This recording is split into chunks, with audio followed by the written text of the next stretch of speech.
Eu sou a Andressa e hoje aqui no canal da CDL a gente vai receber a psicóloga Alessandra Bride. Bem-vinda, Alessandra. Olá, primeiro eu quero agradecer pelo convite, pela confiança de estar aqui gravando para vocês no canal da CDL e parabenizar vocês pela excelente ideia e iniciativa de usar a tecnologia para se aproximar das pessoas em casa, essa que está sendo uma ferramenta tão importante para a gente poder ajudar de alguma forma nas esferas das vidas das pessoas aqui da nossa população. Especialmente agora, né, Alessandra, que a gente está vivendo um momento ímpar na história mundial, né? As pessoas estão enfrentando a pandemia, mas junto com ela também estão enfrentando impactos emocionais, né?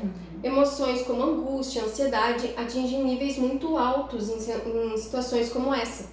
Alessandra, de que formas as pessoas podem buscar amenizar estas emoções e como identificar quando é necessário buscar a ajuda de um profissional? Eu acho que essa pergunta ela é muito importante, Andressa, porque mas antes de qualquer coisa, antes de eu dar qualquer ideia ou ferramenta, a gente tem que também pensar que informações que a gente tem a respeito desses sintomas, desses sinais, né?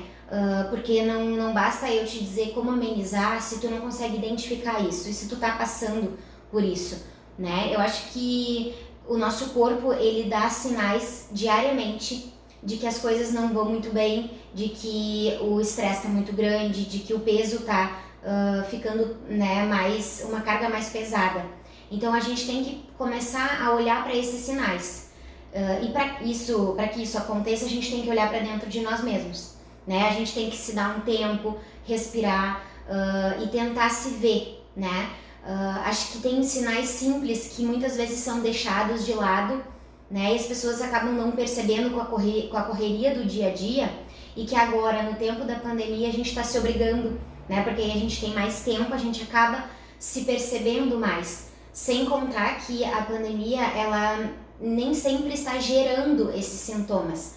Muitas vezes esses sintomas já estavam lá latentes, né? Guardadinhos ou dando alguns sinais. E agora com a pandemia elas foram exacerbadas.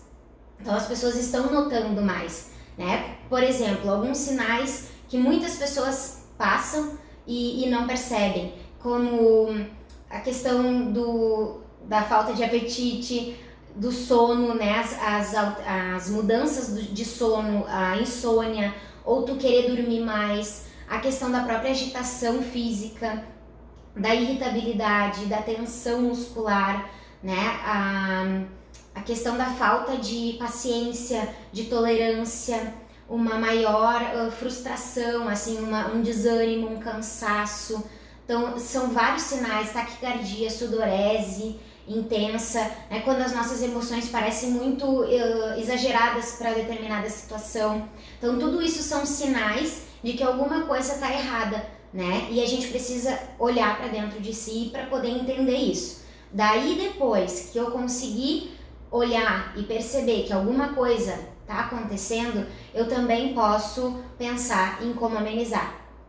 Daí sim eu posso te dizer algumas ferramentas, né? Algumas técnicas que são importantes, e eu acho que em primeira opção, assim, a psicoterapia, né? Eu não posso deixar de citar ela em primeiro caso, assim, porque a psicoterapia, sendo feita por um profissional psicólogo, ela é uma alternativa, uma técnica cientificamente comprovada, né? E que ela serve não só para quando as coisas estão explodindo, quando a gente já não consegue mais ter controle sozinhos, né? Ela serve para prevenção, ela serve para ajudar a gente a gerir algumas emoções e administrar algumas situações da rotina mesmo, não só agora na pandemia, mas da vida, né? Então a gente poder usar essa técnica, procurar por ajuda, seja em serviço público ou privado, é muito importante.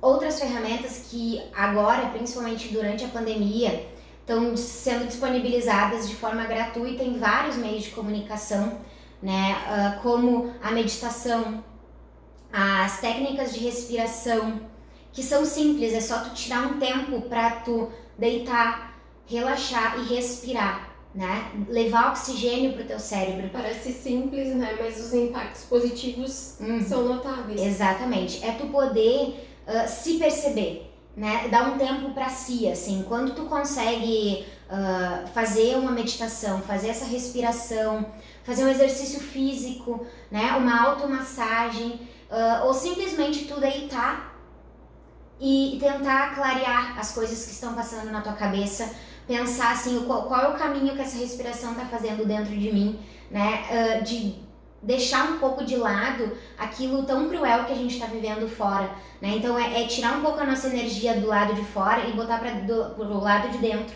né? Para dentro de nós. Que isso ajuda a amenizar e a tranquilizar muitos desses sinais que o corpo dá, porque é isso que a gente precisa. Eu acho que a pandemia ela tá nos mostrando que nós estávamos olhando pouco para nós e olhando pouco para o presente. Então, o que eu posso te dizer agora como principal é a gente tentar se centrar naquilo que a gente está vivendo agora, né? No que está acontecendo agora, no que eu estou passando, que oportunidades eu estou tendo, né? E poder se centrar no aqui e agora mesmo, que dificilmente a gente consegue, porque a gente está sempre pensando lá na frente, o que eu vou fazer, como eu vou fazer, querendo controlar um futuro que a gente não consegue. Né? Agora, mais do que nunca, a gente conseguiu ver que a gente não tem controle nenhum, na verdade, né? Exatamente. E é isso, é a gente poder viver esse presente. E dentro desse presente a gente dá um espaço para nós, né? Para essas emoções também. E aí a gente consegue, de alguma forma, organizar elas, né? E outro quesito, assim, que eu acho que é muito importante é manter as relações afetivas, né? A rede de apoio, ela é extremamente importante em qualquer fase da nossa vida, né? E principalmente agora, onde a gente consegue manter um relacionamento bom, mesmo distante, mas diminuir então o sentimento de solidão, o sentimento de estar assim sozinho no mundo, de não ter o que fazer. Quando a gente tem uma rede de apoio, nem que seja para uma escuta, a gente consegue se sentir mais pertencente, né? Um sentimento de acolhida mesmo. Por mais que a pessoa nem fale muita coisa e nem tem muito o que dizer agora, né? Mas só de ser escutado já é de grande valia. Então, além disso tudo, né? Quando a gente consegue manter essas questões em dia, se a gente consegue fazer isso, se proporcionar esse tempo mesmo, e a gente não conseguiu administrar sozinho, quando as pessoas perceberem que esses sintomas, esses sinais já estão passando de um limite, né? Estão começando a afetar a vida delas negativamente, aí é quando a gente vai começar a pensar, né? Liga a lâmpada, assim, de atenção. A gente precisa, quem sabe, de uma outra ajuda, né? Principalmente, tem alguns sinais que a gente pode perceber, porque tem alguns sentimentos que são muito comuns com situações, né, atípicas como a gente está vivendo, que são até esperados, que é, enfim, o medo, a angústia, a ansiedade, né, as incertezas, a instabilidade. Mas tem coisas que já fogem para uma coisa mais grave, para o mais patológico. Então a gente tem que sempre lembrar que quando esses sentimentos estão passando para um excesso, né, com uma frequência muito grande, com uma intensidade muito grande, ou também quando eles começam a surgir e influenciar a nossa rotina, o nosso trabalho, as nossas relações, né? Influenciar negativamente, quando começa a nos paralisar, aí a gente tem que procurar um profissional, porque sozinho aí vai ser mais difícil, né? E então a gente precisa, e não tem problema nenhum pedir ajuda, né? Não é feio, tu não deixa de ser mais forte por isso, bem pelo contrário. É um ato de coragem, assim, de olhar para si, né? E outra coisa muito importante nesse momento é que a gente não se automedique. E não acredite em coisas milagrosas, né? A gente procura um profissional adequado. Se for necessário o uso de medicação, o profissional, o psiquiatra, né, vai poder te dizer isso, se for necessário. Mas nesse momento, o que a gente está vivendo precisa ser lembrado para ser elaborado. Entende? E o medicamento, ele pode influenciar nessa fixação da memória.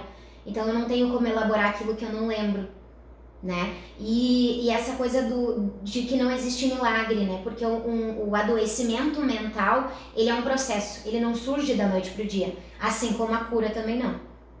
né? Ela é um processo também. Por isso que acho que é importante a gente frisar. E que as pessoas não estão sozinhas, que elas podem pedir ajuda. Com certeza. Eu acredito que quanto mais pessoas se dispuserem a buscar ajuda, essa rede se fortalece e tu vê que no outro então é possível. Então assim a gente consegue normalizar essa situação, né? Que o ideal seria que na verdade todos procurassem auxílio, seja em alguém de confiança ou então um profissional, né? Então quanto mais pessoas tomarem a iniciativa de buscar essa ajuda, mais isso normaliza e se torna comum, né? Exatamente. Alessandra, te agradeço muito pelo conteúdo de hoje. Se inscreva no canal da CDL. Quem quiser seguir a Alessandra no Instagram, o teu @ é alebride.psico. E segue também a CDL nas nossas redes sociais. Até o próximo vídeo.